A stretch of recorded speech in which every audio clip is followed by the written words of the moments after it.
ரஜினிகாந்த் இந்த பெயரே ஒரு பிராண்ட். ஆனா இவர் ஒரே ஒரு படத்தில் உதவி இயக்குனராக வேலை பார்த்தது உங்களுக்கு தெரியுமா? ஆம், அதுவும் வெறும் 2 நாட்கள் மட்டும். ரஜினிகாந்த் பஸ் கண்டக்டராக வாழ்க்கையை தொடங்கி அட்யார் பிலிம் இன்ஸ்டிடியூட்டில் நடிப்பு பயிற்சி பெற்று 1975இல் அபூர்வ ராகங்கள் மூலம் சினிமாவுக்கு வந்தார்.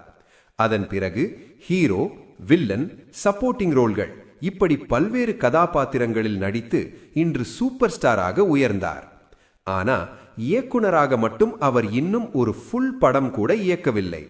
அதே நேரத்தில் பாபா, வள்ளி போன்ற படங்களில் கதை, திரைக்கதை எழுதினார். மேலும் மன்னன் படத்தில் அடிக்கிது குளிரு என்ற பாடலை தன் குரலில் பாடியும் இருக்கிறார். இப்போது முக்கியமான தகவல். 1988இல் வெளியான குரு சிஷ்யன் படத்தின் போது இயக்குனர் SP முத்துராமனுடன் வேலை செய்தார்.